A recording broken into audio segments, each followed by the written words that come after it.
Halo teman-teman, ketemu lagi di channel kami Investasi Kesehatan. Nah, kali ini kita akan membahas tentang ILA ya. Apa itu ILA? Intra-labor anestesi, ILA, intra-labor anestesi.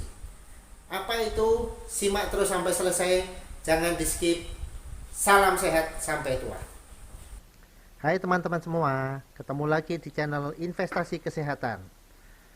Sebelum kita mulai pembahasannya, jangan lupa untuk subscribe ya, supaya kami tambah semangat untuk membuat video-video selanjutnya yang penuh ilmu dan mudah-mudahan bermanfaat bagi orang banyak.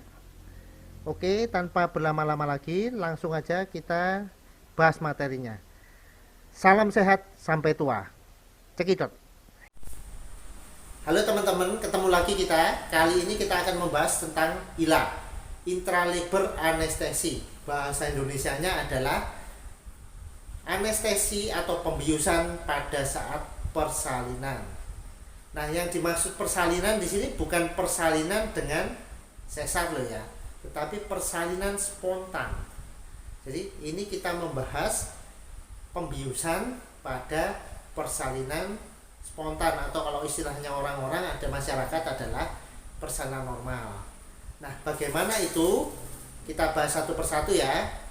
Jadi, apakah ILA ini bisa dilakukan pada setiap orang?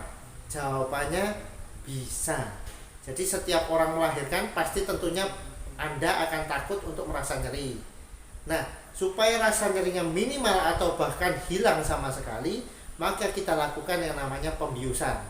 Pembiusan ini seperti apa? Jadi pembiusan ini bisa berbagai macam ya, tetapi intinya pada saat persalinan kita berikan obat bius tertentu dengan cara tertentu, sehingga dengan demikian Anda tidak akan lagi merasa nyeri yang berlebihan, sehingga tidak ada lagi masyarakat yang minta sesar karena takut dengan rasa nyeri dengan persalinan.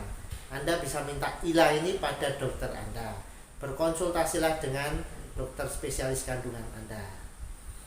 Nah, proses pertama yang dilakukan adalah pada saat sebelum melakukan persalinan. Jadi pada saat ANC, pemeriksaan kehamilan, itu hal ini sebaiknya sudah dikonsultasikan. Karena salah satunya kita akan memeriksa masa pembekuan dan masa perdarahan pada ibu, supaya kita bisa memilah-milah pada siapa saja yang bisa dilakukan ILA dan tidak. Nah, setelah itu masuklah pada saat persalinan. Kapan dilakukan ILA ini? ILA ini, intralabor anestesi ini, dilakukan pada saat pembukaannya udah di atas 3 cm. Jadi pada saat itu mulesnya sudah sering dan tingkat mulesnya juga sudah, nyerinya juga sudah mulai hebat. Nah, pada saat inilah kita lakukan pembiusan sehingga Anda dapat dengan nyaman menunggu persalinannya, karena persalinan itu tidak ujuk-ujuk pembukaan 3 kemudian langsung lahir, tetapi sampai pembukaan lengkap sekitar 10 cm baru kemudian terjadilah persalinan fase kedua atau kala 2. Nah, bagaimana dengan ILA ini? Apakah mempengaruhi pada ibunya? Jawabannya ya pasti sedikit pengaruh, karena pengaruhnya tetapi tidak signifikan, karena pengaruhnya adalah ketika melakukan pembiusan pada saat Anda kala 1 atau fase 1 persalinan. Nah, ini efeknya pada ibunya. Bagaimana dengan pada bayinya? Bayinya tidak akan ada masalah, karena pembiusan ini sudah terukur dan dosisnya kita juga dengan dosis yang cukup ya, bukan berlebihan. Dan dia tidak mengganggu sirkulasi antara janin dan ibunya, sehingga tidak ada masalah baik untuk hemodinamik. Maksudnya hemodinamik itu adalah kondisi ibunya dan maupun kondisi bayinya. Dia hanya berpengaruh mengurangi rasa nyerinya tanpa mengurangi motoriknya. Jadi ibunya bisa tetap jalan, beraktivitas, tetapi tanpa timbul rasa nyeri mulai di perut bawah sampai ke daerah vagina dan kaki. Nah, itulah yang kita sebut dengan ILA. Nah, persalinannya gimana? Kan tidak ada pada fase 2 persalinan, gimana? Kan tidak ada rasa nyerinya. Nah, inilah oleh karena itu ILA ini tidak bisa dilakukan selain di rumah sakit tertentu yang cukup pengawasannya. Karena ILA ini harus diawasi rutin sehingga tidak, satu, misalnya kebrojolan, dua, tidak terjadi gawat janin, seperti itu. Ketiga, tidak terjadi persalinan yang terlalu lama karena kita miss dalam pengawasannya. Nah, oleh karena itu jangan pernah melakukan ILA ini di rumah atau di klinik tertentu, tapi harus di rumah sakit. Nah, kira-kira untuk ILA seperti itu. Jadi tidak ada masalah persalinannya apakah kemudian nanti harus divakum. Jawabannya tidak.